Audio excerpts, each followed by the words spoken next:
Welcome back for another edition of the Walker Valley Football Coaches Show with Walker Valley head football coach Drew Akins. I'm Andy Morris with Jacob Mason, and it is Upperman week. But before we dive into Upperman, Coach, we're going to do a quick recap on last week. Region game against McMinn on the road, and things didn't turn out like we wanted it to, obviously, but came out and played a solid first half. Yeah, looking back at it, I'm proud of the way we played. McMinn, let me start off with, McMinn's a really good football team. Their defensive line, I told y'all on Friday night, that number 99 is as good a high school defensive lineman as you're going to find. But they had somebody at every level, 99 on the first level of the defense, 41 on the second level of the defense. He's an unbelievable linebacker. He's already started for 3 years. He's a junior. He'll be a 4-year starter for him.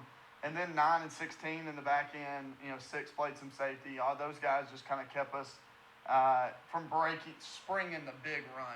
Early on in the first half, we ran the ball okay, had some spots where we had some really good runs, but their secondary did a really good job of not letting anything get more than 10, 15 yards, except for the one big touchdown run by Tucker, which was just a 4th down run that we kind of overloaded that side, and we knew we liked the plan of what we had on that play, and it actually opened up even better than we kind of expected it to. But excuse me, McMinn is a great football team, and we knew that going in, and we knew we'd have to play really well in order to be competitive, and we did. We competed. The first half could have easily been 7 to 7. They had that long catch down the sideline. Could have easily been 14-7. They had the long catch down the sideline. The kid fumbled. We were inches away from recovering that. If we recover that at 7-7 going into half, you feel comfortable. And then right out of halftime, they get the ball. The 4th and 12 is kind of the one that sticks out in my mind as the play that if we could have got a stop there on 4th and 12, get him on the ground. We have the ball 10-7, and we can go back to running our offense like we talked about running our offense. We talked at halftime. Hey, there's some run game to be had, and if we can run the ball just effectively enough, we were throwing the ball pretty well, to Tucker when we were able to run the ball because we had those safeties dialed in. Well, once the safeties didn't have to dial in to run, they were up by 3 scores after the onside kick. That obviously took a lot of the wind out of the sails. They went down and scored. Even on that drive, we had a 3rd and 12 that we could have got them off the field. We just couldn't get off the field defensively, and because of that, we only ran 29 plays on offense. And by the time we got the ball back in the second half, we were down by 3 scores. And when you're down by 3 scores, you kind of got to scrap the entire run game that we had at halftime that we liked and went into throw mode. And, man, when you got to go into passing mode against them, and those front 4 guys can go to work, it made it really difficult on us, and they proved that they were the region champion because of that. So, I think it's one of those things, and I think as we get into this, we're gonna talk more big picture stuff. They just made 2 or 3 more plays.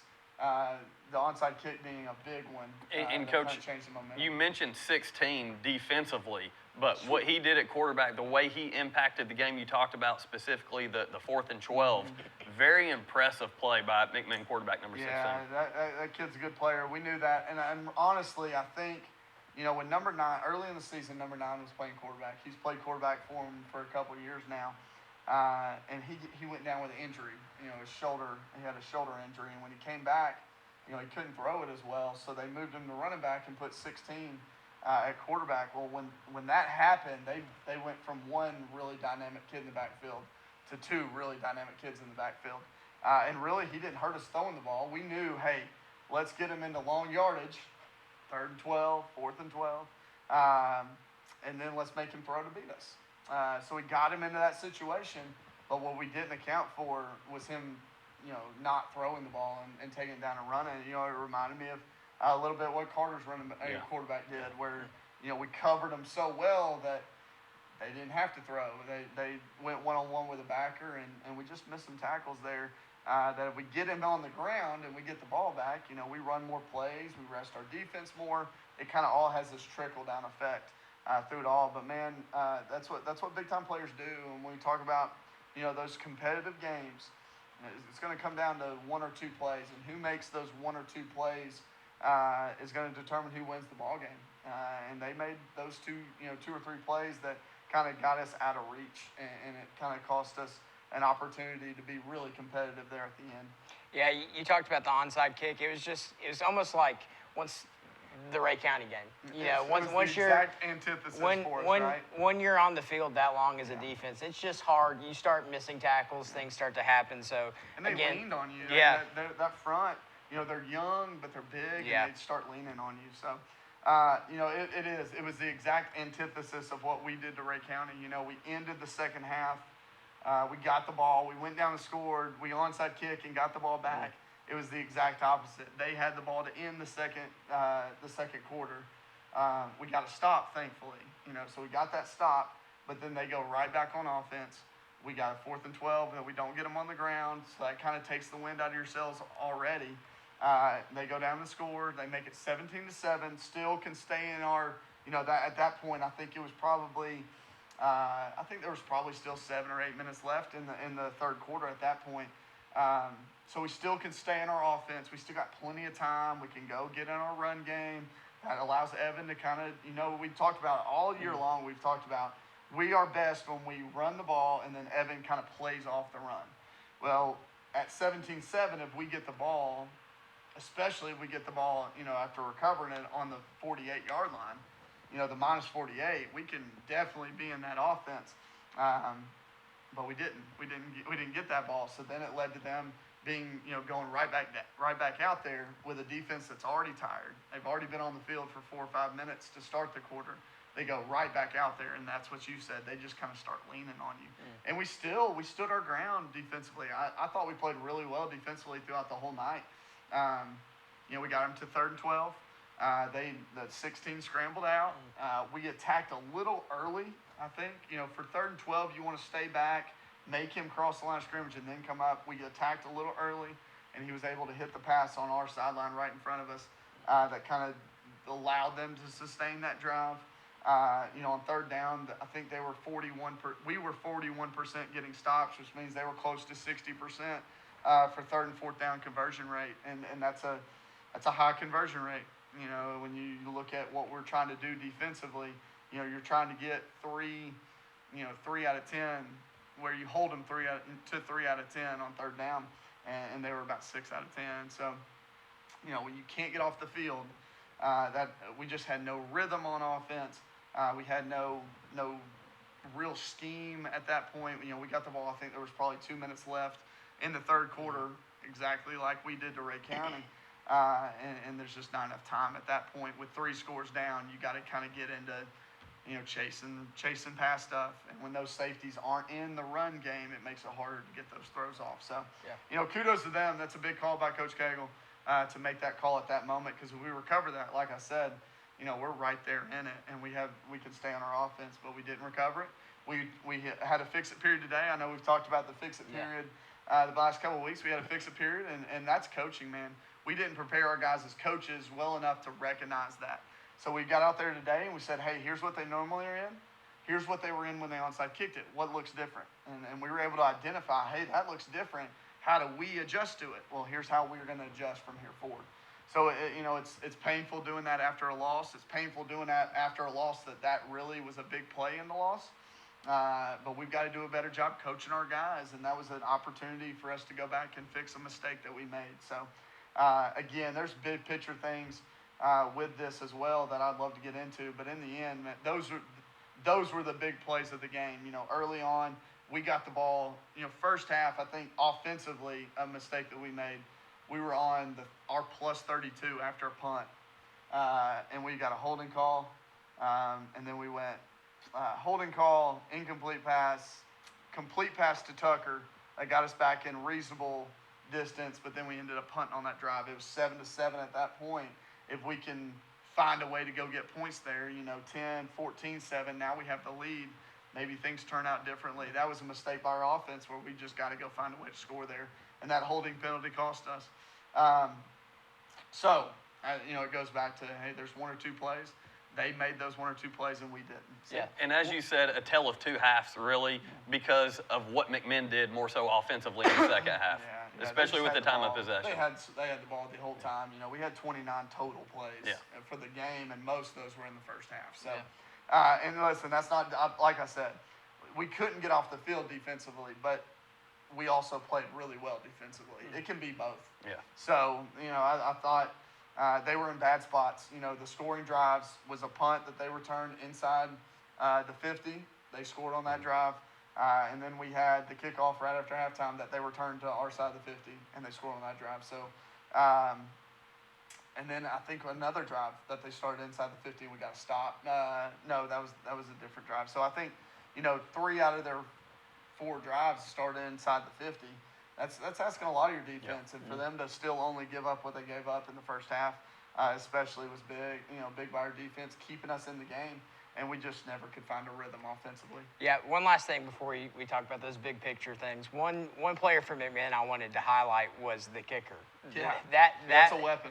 I mean, when you have people don't understand, especially in high school, when you've got a guy that can punt it into the back of the end zone every kickoff, right? Put it in the back, and then that guys like Tucker don't even have a chance to touch the ball, and then he goes out there and kicks about a 40-something yarder, and he looked like he could have kicked it from 50. You know, so we were very impressed with that young man. And when you've got somebody that can do that, it limits you. When you don't get the ball in guys like Blaine Lowe and Tucker Oingby's hand on a kickoff, it definitely limits you, and it's definitely a weapon. So we gave him a shout out on the radio on Friday night, because it is, you just don't see that a lot in high school. That is a head coach's best weapon. And honestly, I think we have that coming. Yeah. I think Eli's going to get to that point. I think we're going to be at that point next year where, you know, you don't have to work kickoff very often because it's going in the end zone every time.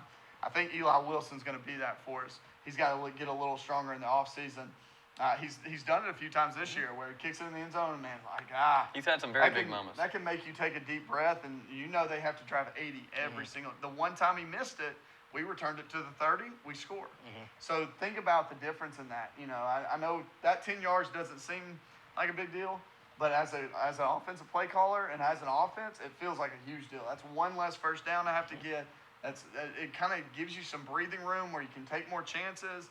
It just does a lot of things for you. You know, when you have to start on the 20 every time, it is a weapon. And that kid obviously is a weapon for their team. And kudos to that kid, man. He's got a strong leg, and he when he wants to put it through the end zone, he puts it. And the field goal was huge. And, you know, very similar again to us against Ray County. That field goal kind of gave them a sigh of relief, you know, just getting out ahead and having the lead at halftime. There's something to that, especially. So the kid's a good player. He's only a junior, so we got to start from the 20 next year, too, when we play him.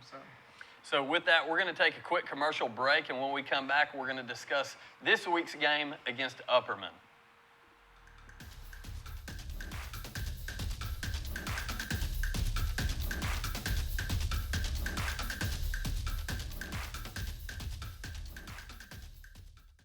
Welcome back to the Walker Valley Football Coaches Show with Head Coach Drew Akins. I'm Andy Morris, joined by Jacob Mason as well. And it is Upperman week. And Coach, diving into Upperman, again, we went up there last year. Great environment. Jacob and I talk about this a lot. I'll be honest, I tell a lot of people this. That's probably one of the most unique high school environments I've ever been to. You've got fireworks going off in the background. There was an actual DJ. Like an actual real-life DJ. Now, there's one thing I didn't like. He was, like, talking in the middle of y'all's plays. In the middle of plays. Zach him. And I'm sitting here texting Coach Turner. I'm like, can they do that? But it was such a unique but just cool atmosphere. They had some cowbells, all kinds of stuff. It was so cool. It's a cool place. I was actually able to play there as a coach there when I was at Red Bank. We went up there for a quarterfinal game. Excuse me. And that's who they are all the time. Like, they are a football community. They love their bees. Coach Kane, their head coach, is a really close friend of ours. You know, Coach Harvey and Coach Ashby both coached under Coach Kane. So really close to them. We kind of know each other's scheme. It's very similar to like me and Ooltewah, where I know JD knows me. This is a similar situation where Coach Harvey and Coach Ashby know Coach Kane. I know Coach Kane. They know us. Like, it's going to be a lot of our paths have intertwined. So it's definitely a fun atmosphere. It's a great community. They love their football. They love Upperman football, and they're going to bring some fans down here. And they'll be excited to come here. They're 6-2. a really good football team, and that's going to kind of be a theme of this segment, I think, is, I think we are a really good football team. I do. I think we're a really good football team. I know people look at records and they're saying, hey, they're 3-5. They're not that. I think we're a really good football team. I think we're a really good football team that's playing really good football teams. And when you play those great, you got a good team playing. This has been a tough schedule for sure. I'll tell you what. There's no doubt about it. And listen, that's good. It's good that we played a hard schedule because what matters is region, and we have an opportunity to finish 3-1 in the region, and really competed against the region champion really well on Friday night. Hosting that first round playoff game. Host a first round playoff game no matter what happens with Howard. But again, have an opportunity to finish 3-1 in the region, and then we go into region play, and that's what matters. Playoff play, and that's what really matters. We go, first round. We're going to have probably Carnes, or possibly, if some things trickle down, Campbell County could fall to the 3 seed. So that's one option for us. And then if we win that game, we get to go travel to their 1 seed, who's Powell. And we played Powell. We know Powell. They're the defending state champions. Same with Carnes for that matter. We know Carnes. Yeah. We know what they are. We know that their running back's a great player. So we're a very good team playing very good teams. So what does this come down to? It comes down to who makes those 1 or 2 plays to kind of change the outcome of a game. It's our job as coaches to prepare our guys to make those plays. So we've talked so much about how we practice, because I was listening to Coach Saban talk today. He came off, obviously, Tennessee had the big win over Alabama this week. I missed that. Yeah, I know. It's hard. If you haven't been on social media at all, you wouldn't know. I thought my Facebook was broke because it was all orange. I didn't know what was going on. Absolutely. And I'm not a Tennessee fan, but I was happy for my Tennessee friends. And very rarely do I say that. Very rarely. I typically want them to suffer. But this time, I don't know. There's something different. I was like, hey, I was happy for Coach Harvey. Absolutely. I was happy, but I went and listened to what Coach Saban said today. And he said, we've got to create those habits in practice. What cost Alabama in that game? They had special teams errors. They had penalty errors. They protected the ball pretty well, honestly. That's something we do really well. We protect the ball. We haven't had many turnovers all year. Defensively, they couldn't come up with big stops as well. I think we've had 1 or 2 fumbles. We've had 1 or 2 interceptions. Yeah. But we haven't had a whole lot of turnover issues, right? So, we talk about those. What are the things that are making the play change? Alabama's was they had a bunch of penalties. They had a bunch of special teams mistakes. Well, why are they making those mistakes? They couldn't get off the field. They gave up explosive plays, was something Coach Saban said today. We gave up explosive plays. We haven't done that all year, but we gave those up against Tennessee. Well, and then he started talking about, okay, how do we fix that? Our players have to execute. That's a piece of it. But our coaches have to coach those things better. We have to coach those habits. Where do you form those habits? You form them in practice. And we've practiced so well over the last 4 weeks, but we're still having to practice that well because those little plays, those little habits are formed in practice. If you make those mistakes in practice, typically they're going to trickle over into the game. If you don't make those mistakes in practice, that will trickle over to the game. So we have 2 weeks. We have Upperman and we have Howard. And then we go into playoffs where if you lose, you're done. So we have 2 weeks to figure out, okay, how do we form the habits to make those 1 or 2 plays more than the other team makes? And that's the conversation we had with our guys today. Coach Saban said the same thing. I had my message for the guys, and I was out here right before we started today, and I was like, I'm going to listen to this press conference. And Coach Saban's saying the exact same thing. We got to form these habits in practice. That way when we get to a game, it's the habit. So that's been our message coming off this week. We're a really good football team. And I ended our practice today saying, guys, you're really good. You are a really good football team. You're playing really good football teams. And it's going to come down to who makes more plays. Who makes 1, 2, 3 more plays than they make. And when you look at our schedule, I think we played 6 really good teams. I think Ottawa has kind of faltered and they're struggling. I think Notre Dame, early on in the year, I thought they were really good, and I think they've had some injuries, and they faltered, and they're struggling. But we've played 6 really good football teams. We've competed with every single one of them. And you say, okay, well, Cleveland was 20-3 in the fourth quarter. We were competing against them. We couldn't score, but we were competing defensively against them. So what did those 6 games come down to? Well, this one came down to not getting a stop and not getting a first down. This one came down to not hitting a post. This one came down to, scoring gave up a touchdown instead of a field goal, and then we went down and scored against Smith and then didn't get the onside. It came down to onside kick, literally. What did this one come down to? We didn't get the onside kick. We didn't get a 4th and 12 stop. So you say these 1, 2 little plays here and there. You're in the game. Exactly. We've been competitive in all these games against really good teams. That proves that we're a really good team. So why are we not winning? We've lost 5 out of those 6 games. Why? Because they're making 1 or 2 little plays.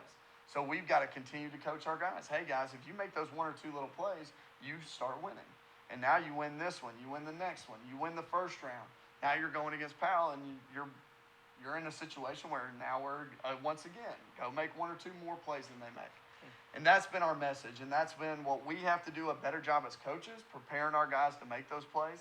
We've got to do a better job of players as executing those plays and making sure we're ready to make those plays when they're there.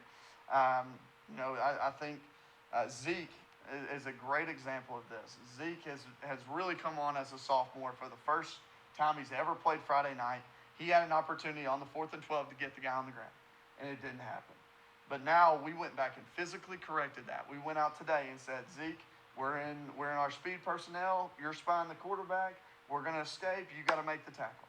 And Zeke dropped back. We escaped. Zeke went and made the tackle. I was like, all right, you've physically done this now. So now when you're in that moment again, you can say, hey, I've done this.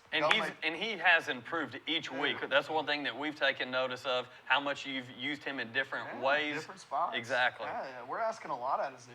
And that was a big-time play that he just didn't make. And that's okay. When do you learn the most? You learn after mistakes. You learn after failure. So we went and corrected that. And next time Zeke's in that opportunity, I have full faith that he's going to go make that play. Just like after we were really frustrated after Cleveland with Evan, and Evan, go make a play, go make.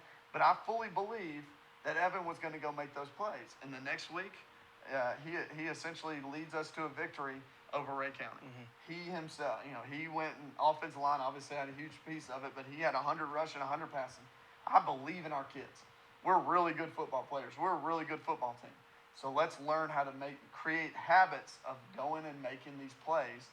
And when we make those habits part of who we are, Friday nights becomes easy because we have a habit of going and making those plays. So, we got 2 weeks to continue to work this. But, man, I love this football team. I love the kids on it. I love their fight. They showed up today, and they had great energy. We had a great practice today. That just shows you how great our leadership is. Now, again, coaches, we have to do a better job coaching. Players, we have to do a better job executing. But I promise you this. I know a lot of people are frustrated. But I promise you, nobody's more frustrated than us in that building. No doubt about it. There's nobody working harder. There's nobody more frustrated. There's nobody more disappointed. Putting in the time to make those the corrections people in that building and on this football team. They want to win. And they are willing to do whatever we ask them to do to win. There's not a coaching staff that wants to win more than us. We're putting in the time to make sure that we have a great plan. So we've got to make sure that we take those and bring them to Friday night. And that's been the message this week, and that's kind of the big picture that I wanted to get to. We're a really good football team that's playing really good football teams, and our biggest thing is let's go make 1 or 2 more plays than they make. And because of that, we can look up at the scoreboard, and I think we'll be happy if we go do those things. Yeah, for sure. There's definitely no quit in that football team. You can awesome. tell it on every Friday night. Doesn't matter what the score is. They're giving their all and their best. But like you said, you just got to continue to work and create those good habits and continue to fight. Yeah, wanting to win is definitely a piece of it. We want to win. I think we've got to correct the mistakes we're making. You can want to win and still make mistakes. Yeah. So that's the big thing. I don't question our kids' drive, our kids' effort, our kids' willingness. The physicality has been there all year, and we've seen improvement in the trenches with the big guys on the front, on the offensive side of the ball. 200 plus against Ray County. That's a big deal. We ran the other night. Yeah. We started out in the first half. We were running the ball against a really good defensive front. So then it's just how do we make the plays where we can continue to run the ball? How do we make the play to get a stop on 4th down? How do we make the play where we have the ball in the 32, we lock in and we go get a touchdown? Those are things that we're talking about and we're trying to correct. And Upperman is another great opportunity to go up against a really good football team. One thing that we looked at today, 8 out of the 10 teams that we played are going to be playoff teams. Yeah.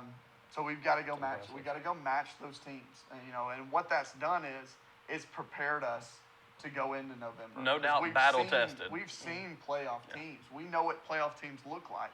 So now let's go compete against Upperman and try to go make 1 or 2 more plays than they make. And hopefully we're able to do that. But it's going to come down to our coaches coaching that and our players executing that. Yeah. The good news is we're locked in 3 more home games here at the MAC, here at Walker Valley High School. So over the next 3 weeks, definitely be sure to come out and support our football Mustangs. And this week is the start with Upperman. Coach, kickoff 7:30, the normal slate for this Friday, correct? Yep. I need to get with Ocoee Middle. We're hoping to make this where we honor Ocoee Middle's fall sports. So we want to honor those teams in the pregame. And then since we had the struggle with Carter moving that game, and it was Charleston night, but we really didn't emphasize it, we're also going to revisit the Charleston night and make sure we make an announcement and thank those alumni and give them, an opportunity to come into the game and watch us play. So we got a couple things going on Friday night where we want to recognize a couple groups of people. So excited about those things as well. And once again, you can listen to Jacob and myself on Sports 99.1. Pregame, roughly 7:45 start, and then kickoff, as Coach Akins said, at 7:30, again on Sports 99.1. With that, Coach, appreciate you joining us again. Jacob, you're the man as usual, and we look forward to bringing you this week's broadcast. And Howard and the first round of the playoffs, all once again here from Walker Valley over the next 3 weeks. Hey, Coach, real quick, 6:30. You said, 6:45 pregame. You said 7:45. 6:45 pregame, 7:45. There you go. That'll work. 7:30 start. So, 6:45 pregame on the radio, 7:30 start for Upperman this week. Good deal. Fun. All right. Thanks for joining us.